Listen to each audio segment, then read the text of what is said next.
Hello and welcome to SPMIS Academy. Today we'll analyze important newspaper articles of 14th September 2024. Please note you can download the PDF version of today's newspaper analysis by clicking the link given in the comment section. This is the list of the topics that we'll be covering from today's newspaper. First article is about Hindi Divas. This topic is important from our syllabus GS paper 1 Indian society point of view क्योंकि वहाँ पे linguistic diversity topic दिया हुआ है. तो जो GS paper 1 है Indian society से लिंक करके देख सकते हैं as well as Indian history से भी इसको लिंक करके देखा जा सकता है. हिंदी दिवस क्यों इससे रिलेटेड एज आर्टिकल आया है तो वो भी समझते हैं. सबसे पहले करंट का कॉन्टेक्स्ट देखते हैं. आज का दिन यानी कि 14 September is celebrated across the country as Hindi Diwas. आज के दिन का सिग्निफिकेंस क्या है देखिए. आज ही के दिन in 1949 our constituent assembly adopted Hindi language, that too in Devanagari script as official language of the country. तो आज के दिन हिंदी को रिटन इन देवनागरी स्क्रिप्ट इसको ऑफिशियल लैंग्वेज की तरह अडॉप्ट किया गया बाय कॉन्स्टिट्यूंट असेंबली इन 1949. तो इसी कारण से आज के दिन को हम लोग सेलिब्रेट करते हैं एज हिंदी दिवस. बात करें उस टाइम में कॉन्स्टिट्यूंट असेंबली के अंदर डिबेट की, जो लैंग्वेज को लेकर के डिबेट चल रहा था, तो डिबेट काफ़ी डायनेमिक हुआ और हिंदी को सिर्फ ऑफिशियल लैंग्वेज नहीं, कुछ लोग तो चाहते थे कि उसको नेशनल लैंग्वेज का दर्जा दिया जाए. Gandhi ji who was not part of constituent assembly, but Gandhi ji ने भी इस आइडिया को सजेस्ट किया, सपोर्ट किया कि हिंदी को नेशनल लैंग्वेज का दर्जा दिया जाए.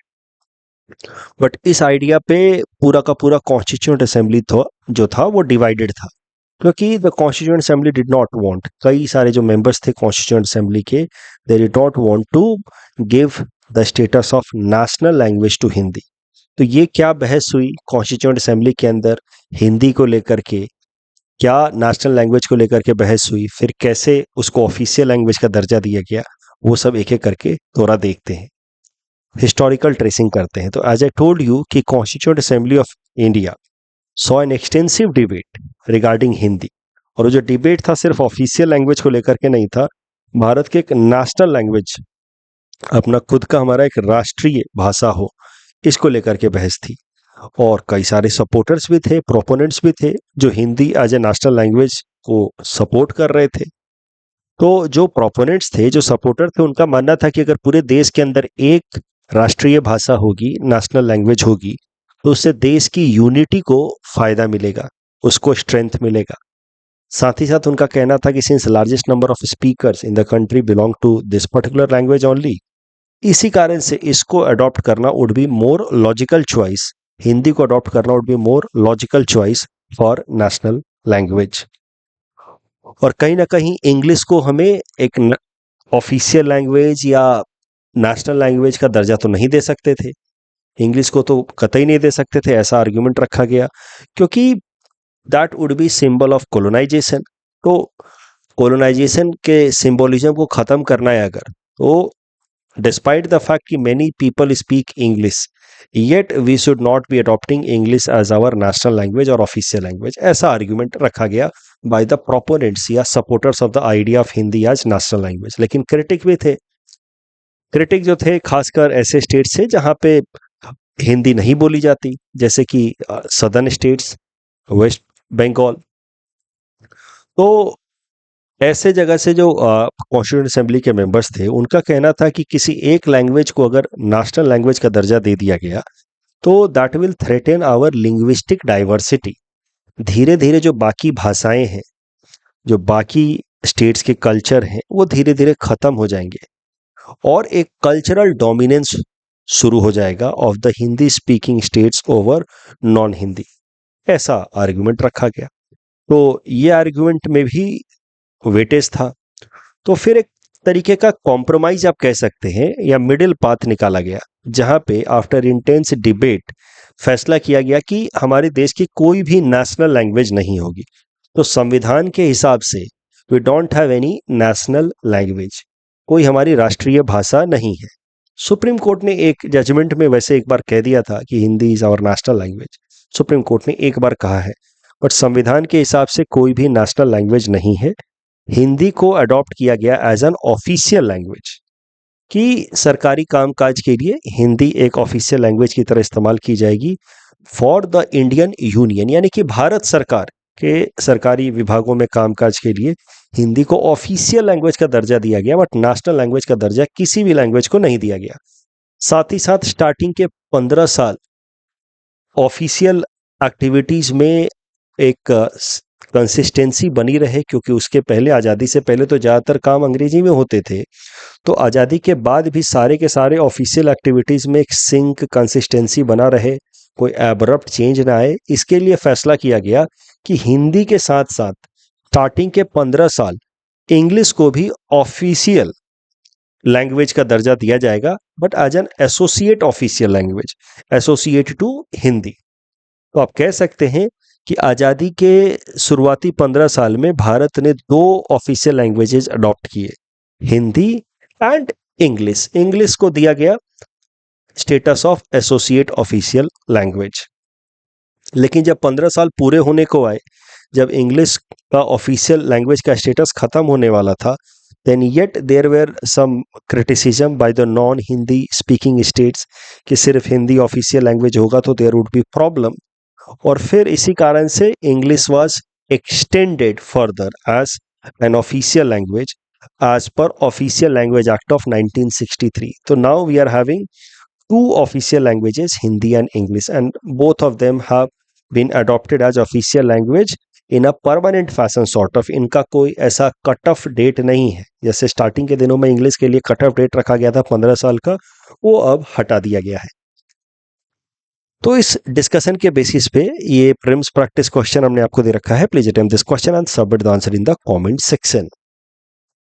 The next article is about CBI, a caged parrot. This topic is important from our syllabus GS paper 2 Indian polity point of view. CBI है क्या? Central bureau of investigation. नाम से जैसा आपको समझ आ रहा है, एक इन्वेस्टिगेटिव एजेंसी है, भारत सरकार के ज्यूरिडिक्शन के अंतर्गत ये काम करती है। ये किन किन तरीके के केसेस इन्वेस्टिगेट करती है वो भी देखिए। Corruption related cases mainly CBI investigate करती है। उसके अलावा इकोनॉमिक ऑफेंसेस, को इकोनॉमिक फ्रॉड हो गया जैसे विजय माल्या, पीएनबी फ्रॉड, ये सब, मेहुल चौकसी फ्रॉड, इन सब तरह के सीरियस इकोनॉमिक ऑफेंसेस को भी इन्वेस्टिगेट करती है सीबीआई। प्लस जो कन्वेंशनल क्राइम्स हैं, मर्डर, रेप, अगर उनमें भी कोई सीरियस कन्वेंशनल क्राइम है, जैसे भी कोलकाता में जो इशू हुआ, निर्भया केस जो था, इस तरीके के conventional crime, yet the serious one, जहां पे the society is heavily acting as a stakeholder, ऐसे सीरियस कन्वेंशनल क्राइम्स के केसेस भी कभी कभार सीबीआई को सौंपे जाते हैं। तो सीबीआई एक प्रीमियर इन्वेस्टिगेटिव एजेंसी है भारत सरकार की, मेनली करप्शन रिलेटेड और इकोनॉमिक ऑफेंसेस को डील करती है वो, but it can also take up conventional crime cases which are serious in nature and where society is largely engaged as a stakeholder. CBI की शुरुआत कैसे हुई वो जरा देखते हैं। तो सीबीआई का अगर ओरिजिन हमें देखना है बिल्कुल स्टार्टिंग, तो we need to go back into 1941। 1941 में जो ब्रिटिश सरकार थी उस वक्त की, उसने एक इंस्टीट्यूशन या एक अलग से बॉडी बनाई जिसका नाम रखा गया स्पेशल पुलिस एस्टैब्लिशमेंट। इस बॉडी को बनाया गया ताकि ब्राइबरी और करप्शन के केसेस को वो इन्वेस्टिगेट करे, specially in the war and supply department during world war 2। आपको पता है कि ये टाइम था वर्ल्ड वॉर 2 का, 1939 से लेकर के 1945 तक वर्ल्ड वॉर 2 लड़ा गया है। तो भारत उस टाइम में ब्रिटिश इंडिया के सब्जुगेशन में था, तो India was also made party to world war 2। अब भारत के अंदर भी एडमिनिस्ट्रेटिव डिपार्टमेंट बनाया गया, वॉर एंड सप्लाई डिपार्टमेंट, कि वर्ल्ड वॉर 2 के लिए कई सारे इंपॉर्टेंट सप्लाईज किए जाएंगे, जहां पे भी ब्रिटिश सोल्जर्स फाइट कर रहे हैं। खासकर भारत से सप्लाई जाता था साउथ ईस्ट एशिया में, जहां पे जापानीज सोल्जर्स के साथ ब्रिटिश सोल्जर्स लड़ाई कर रहे थे। ब्रिटिश आर्मी के अंदर भी ज़्यादातर तो फुट सोल्जर्स इंडियन ही थे, बट साउथ ईस्ट एशिया में मेनली वॉर सप्लाई जा रहा था। बट वॉर सप्लाई में बहुत सारा करप्शन भी हो रहा था। वॉर सप्लाई डिपार्टमेंट के जो ऑफिसर्स थे वो बहुत सारा फूड ग्रेन वगैरह खुद निकाल लेते थे, मार्केट में बेच देते थे, वहाँ से वो पैसा अर्न करते थे। तो मतलब करप्शन के केसेस थे वॉर एंड सप्लाई डिपार्टमेंट में, that was created during world war 2 by British India in India. उसमें ये करप्शन ना हो उसके लिए एक अलग से बॉडी बनाएगी, स्पेशल पुलिस एस्टैब्लिशमेंट। जब वॉर खत्म हो गया तो ब्रिटिश सरकार को लगा कि ऐसी एक बॉडी हमेशा ही रहनी चाहिए जो सेंट्रल गवर्नमेंट के एम्प्लॉयज के अंदर करप्शन के केसेस को इन्वेस्टिगेट करे। तो फिर इसी कारण से ये जो स्पेशल पुलिस एस्टैब्लिशमेंट बनाया गया था as an ad hoc body for world war two, उसको एक परमानेंट बॉडी का दर्जा दे दिया गया after the war under an act जिसका नाम था Delhi special police establishment act. और इसके अंतर्गत एक ये जो स्पेशल पुलिस एस्टैब्लिशमेंट बनाया गया था इसको अपग्रेड करके नाम दे दिया गया Delhi special police establishment, DSPE। और ये जो दिल्ली स्पेशल पुलिस एस्टैब्लिशमेंट है अब इसको पावर दिया गया कि सरकारी विभागों में सेंट्रल गवर्नमेंट एम्प्लॉयज के अंतर जो भी करप्शन के केसेस हैं उसको इन्वेस्टिगेट करे। तो पहले स्पेशल पुलिस एस्टैब्लिशमेंट, फिर Delhi special police establishment after the war. फिर 1963 में जब देश हमारा आजाद हो गया था, ministry of home affairs under Lal Bahadur Shastri ji, ministry ने एक कमिटी बनाई, सांथनम कमिटी, जिसको काम दिया कि आप सजेस्ट करें कि भारत के अंदर corruption in central administrative departments इनको कैसे डील किया जाए। तो सांथनम कमेटी ने रिकमेंड किया कि एक अलग से प्रीमियर इन्वेस्टिगेशन बॉडी बननी चाहिए करप्शन के मैटर को डील करने के लिए। तो फिर बनाया गया CBI, central bureau of investigation. जो CBI बनाई गई एक नई बॉडी, इसको बनाया गया through a resolution of government of India, सरकारी आदेश से बनाया गया, इसके पीछे कोई कानून नहीं था। और फिर जो पहले से दिल्ली स्पेशल पुलिस एस्टैब्लिशमेंट था उसको CBI के साथ मर्ज कर दिया गया। तो CBI बना है with a resolution only, but the earlier existing DSPE was merged with CBI।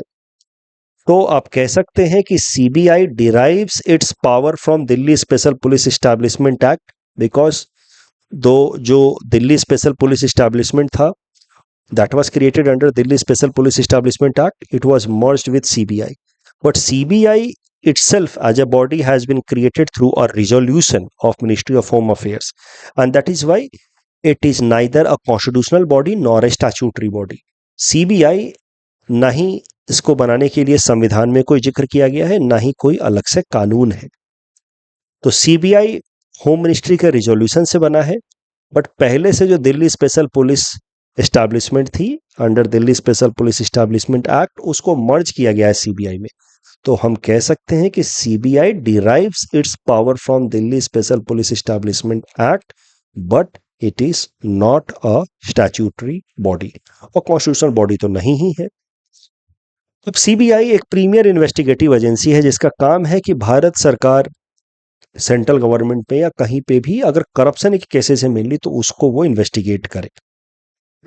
CBI के फंक्शनिंग को लेकर के अक्सर प्रश्न उठते रहते हैं, क्योंकि CBI वही केस लेती है जो उसको मिनिस्ट्री ऑफ होम अफेयर्स देती है फॉर इन्वेस्टिगेशन।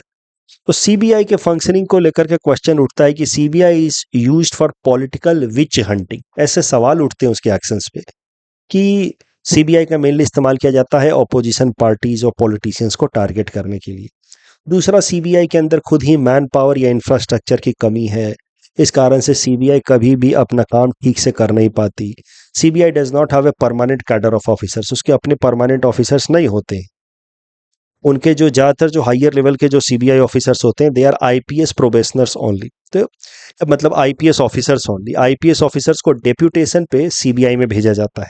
CBI के अपने हायर लेवल के ऑफिसर्स नहीं होते हैं, वो अलग अलग स्टेट गवर्नमेंट्स अपने यहाँ से जो IPS ऑफिसर्स हैं उनको डेप्यूटेशन पे भेजती है इन CBI। तो CBI does not have a permanent cadre of higher level of officers, that is one issue associated with functioning of CBI. CBI mainly takes cases which are allocated to it on or allocated to it by Home Ministry. So organizational independence का concern है CBI का कि अगर home ministry के अंदर ही मान लीजिए कोई करप्शन हुआ तो CBI उसको इन्वेस्टिगेट नहीं कर पाएगी, सीधा सीधा कन्फ्लिक्ट ऑफ इंटरेस्ट हो जाएगा। Delay in investigation and poor quality of investigation के भी बार बार एलिगेशंस लगे हैं CBI पे, बट जो सबसे स्ट्रॉन्ग एलिगेशन लगता है CBI के ऊपर वो है कि CBI is a caged parrot. ये टर्म आप CBI के लिए याद कर सकते हैं, केज्ड पैरट।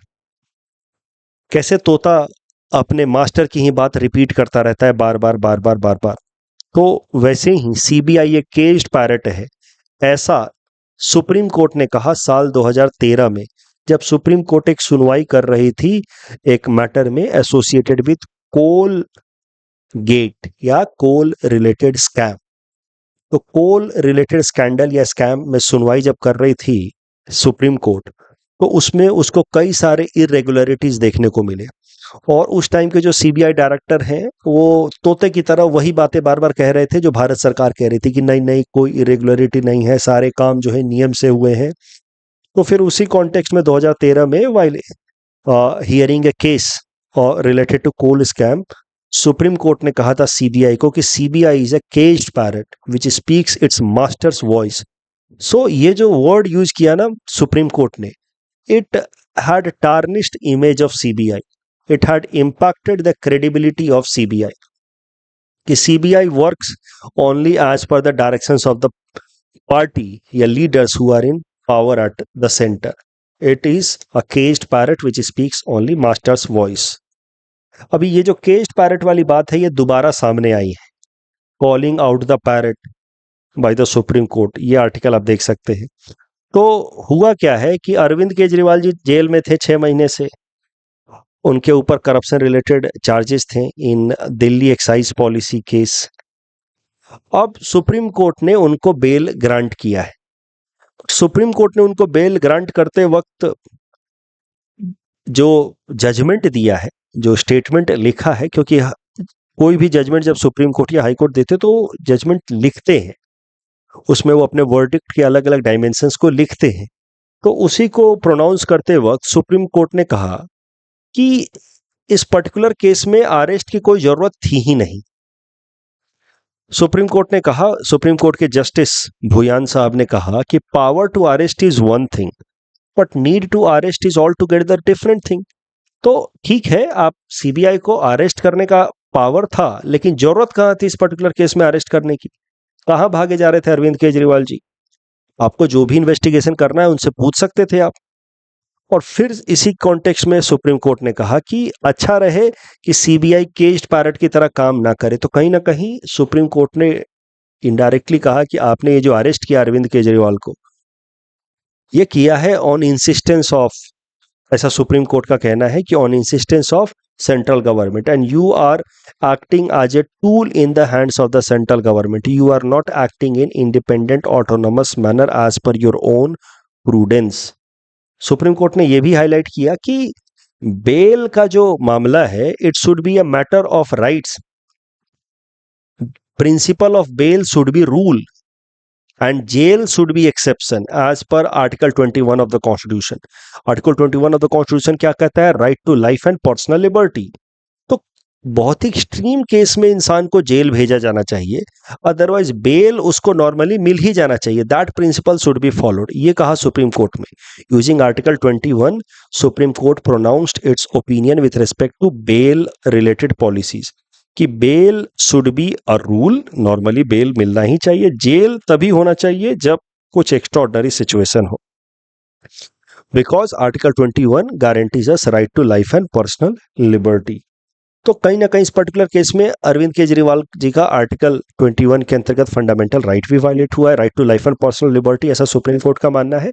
और सीबीआई ने कहीं ना कहीं ऑटोनोमस और फेयर तरीके से काम नहीं किया है।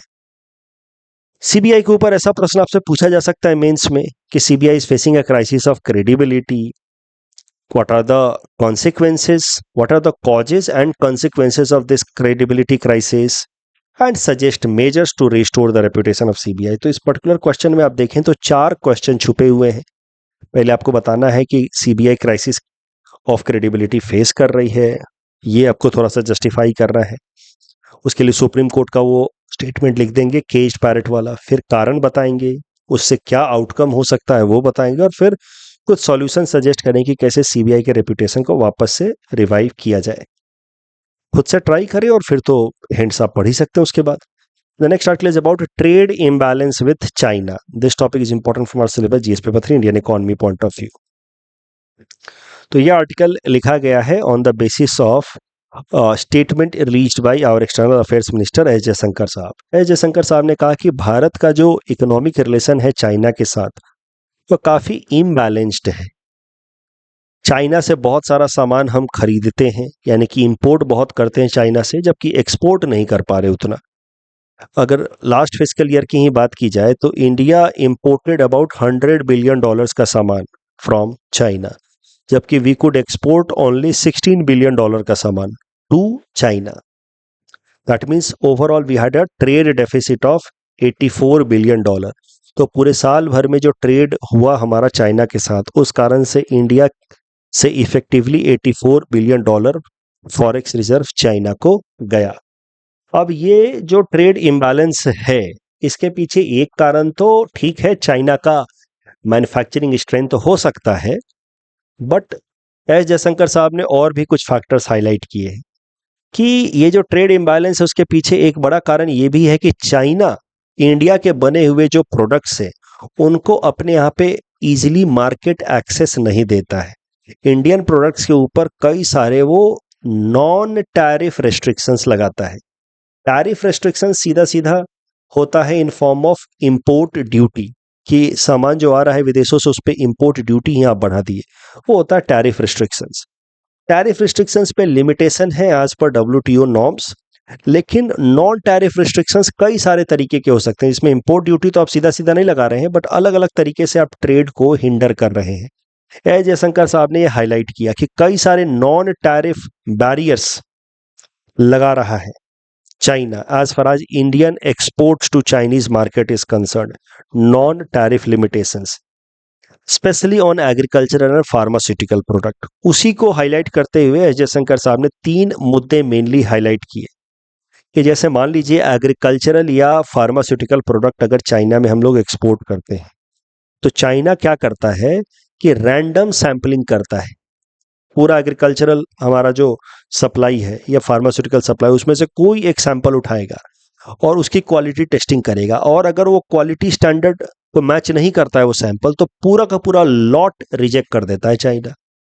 सेकंड टेस्टिंग का कोई ऑप्शन हमें नहीं देता, second chance testing, and that too by third party lab, कि किसी इंडिपेंडेंट लैब से टेस्ट करवा लेते हैं, ऐसा ऑप्शन वो नहीं देता। तो चाइना की जो सरकारी लैब से हैं वो आती हैं, रैंडम टेस्टिंग कर देती हैं किसी भी सैंपल का और बोल देते हैं कि नहीं नहीं ये खराब क्वालिटी है। अब हो सकता है कि सरकारी लैब जो है उनको ऊपर से आदेश मिला हो कि ये वाला इंडियन लॉट को आपको रिजेक्ट कर देना है, तो ना सेकंड मौका मिलता है, ना ही वो थर्ड पार्टी किसी इंडिपेंडेंट लैब में टेस्ट कराने देते हैं, एक बार में पूरा पूरा लॉट रिजेक्ट कर देते हैं। तो अब सोचिए, जो हमारा एक्सपोर्टर है फार्मास्यूटिकल या एग्रीकल्चरल प्रोडक्ट का, उसको अपना सामान वापस लाना पड़ता है, उसमें कितना खर्चा आता होगा। तो इसी कारण से हमारे एक्सपोर्टर्स चाइना में सामान बेचना ही नहीं चाहते। खासकर अगर एग्रीकल्चरल प्रोडक्ट मैंगो और ग्रेप्स की बात करें, तो मैंगो और ग्रेप्स के कितने जो सप्लायर्स हैं भारत के अंदर, उनको हर साल चाइना की सरकार में के साथ रजिस्ट्रेशन करना पड़ता है। Every year you have to take a new registration with government of China if you have to export mango and grapes to China. That is another non-tariff barrier as far as export to China is concerned. और तीसरा सबसे बड़ा tariff non tariff barrier जो China लगाता है हमारे ऊपर, वो ये है कि ट्रेड रिलेटेड जितने भी डॉक्यूमेंट्स हैं वो सब के सब डॉक्यूमेंट्स चाइना को चाहिए होता है इन चाइनीज लैंग्वेज। अब चाइनीज लैंग्वेज वैसे ही सबसे कॉम्प्लेक्स माना जाता है पूरे दुनिया भर में, तो ट्रेड रिलेटेड डॉक्यूमेंट्स को चाइनीज में ट्रांसलेट करवाने में बड़ा खर्चा हो जाता है इंडियन एक्सपोर्टर्स के लिए। अगर चाइना WTO द्वारा आइडेंटिफाइड लैंग्वेजेज इंटरनेशनल ट्रेड के लिए जो हैं, इंग्लिश, फ्रेंच या स्पेनिश, इनका इस्तेमाल करे तो हमारा एक्सपोर्ट करने का कॉस्ट काफ़ी घट जाए। बट चाइना वो करता नहीं है, कहता है कि नहीं हमें ट्रेड रिलेटेड डॉक्यूमेंट्स चाइनीज में चाहिए। अब भारत के अंदर तो कोई चाइनीज लिख नहीं पाएगा, तो फिर चाइनीज ट्रांसलेटर्स रखे जाते हैं, और ट्रेड रिलेटेड डॉक्यूमेंट्स 1-2 पेज के नहीं होते हैं, हजारों पेज में होते हैं। तो इस कारण से फिर वो ट्रेड हैम्पर होता है। तो these are the non tariff barriers जो कह रहे हैं जयशंकर साहब कि चाइना डिलिबरेटली लगाता है in order to impede the export of goods and services to China, especially export of goods related with agriculture and pharmaceutical products. इस डिस्कशन के बेसिस पे प्रीलिम्स प्रैक्टिस क्वेश्चन हमने आपको दिया है। Please attempt this question and submit the answer in the comment section. Next article is about renaming of Port Blair as Sri Vijayapuram. This topic is important from prelims exam point of view. Port Blair Andaman Nicobar island की capital, इसको भारत सरकार ने अब नाम बदल करके इसका नाम श्री विजयपुरम रखने का फैसला किया है। पोर्ट ब्लेयर के बारे में जैसा कि मैंने आपको बताया, अंडमान निकोबार की कैपिटल सिटी है। It was named after Archibald Blair, a British naval surveyor. उनके नाम के बाद ये पोर्ट ब्लेयर नाम पड़ा था इस सिटी का, और यही है capital city of Andaman Nicobar islands of India. अगर हिस्टोरिकल सिग्निफिकेंस देखें पोर्ट ब्लेयर सिटी का, तो यहाँ पे सेलुलर जेल में रखा गया था फ्रीडम फाइटर वीडी सावरकर साहब को। In the Andaman he spent many years in the jail, cellular jail, VD Savarkar साहब। Netaji Subhash Chandra Bose hoisted tricolour on this island. उसके अलावा अगर हम लगभग 1000 साल पहले चले जाएं तो इन 11th सेंचुरी चोला एम्पेरर राजेंद्र वन, उन्होंने अंडमान आइलैंड्स को अपना एक स्ट्रेटेजिक नेवल बेस बनाया था in order to attack Shri Vijay empire. Shri Vijay empire जो है मॉडर्न डे मलेशिया और इंडोनेशिया में हाँ, तो 11th सेंचुरी में Shri Vijay empire developed over modern day Malaysia, Singapore and Indonesia. वहां पे अटैक करने के लिए राजेंद्र चोला वन ने अंडमान निकोबार आइलैंड्स पे अपना नेवल बेस बनाया था।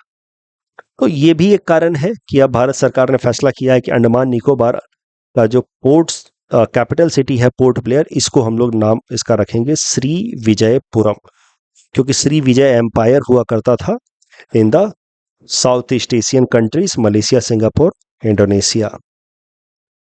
तो ये करंट न्यूज है, प्रीलिम्स पर्सपेक्टिव से आपको याद रखना है। अंडमान निकोबार आइलैंड की मैपिंग कर लीजिएगा ध्यान से, प्रीलिम्स में अक्सर सवाल पूछे गए हैं कि Andaman and Nicobar island is made up of course 2 set of islands, Andaman islands and Nicobar islands. दोनों के बीच में 10 डिग्री चैनल है, वाटर बॉडी 10 डिग्री लैटिट्यूड के बेसिस पे वो नाम पड़ा है। अब अंडमान आइलैंड्स जो है उनको भी 2 पार्ट में डिवाइड किया जा सकता है, ग्रेट अंडमान, लिटिल अंडमान, और निकोबार आइलैंड्स को भी Nicobar islands and great Nicobar में डिवाइड किया जा सकता है। अभी ग्रेट अंडमान के अंदर भी 3 सब आइलैंड्स हैं, north Andaman, middle Andaman, lower Andaman. Lower Andaman में ही लोकेटेड है पोर्ट ब्लेयर, और फिर यहाँ पे है little Andaman, car Nicobar islands and all, और बिल्कुल साउथ में है great Nicobar island. Great Nicobar से ऊपर है लिटिल निकोबार, और फिर है ये सब छोटे छोटे आइलैंड्स जो कार निकोबार एंड ऑल। तो ये मैपिंग एक बार ध्यान से देख लीजिए। इस पूरे मैपिंग के बेसिस पे ही मैंने ये क्वेश्चन आपको दिया है, ध्यान से देखें, इस क्वेश्चन को अटेम्प्ट करें तो चीजें अपने आप याद हो जाएंगी।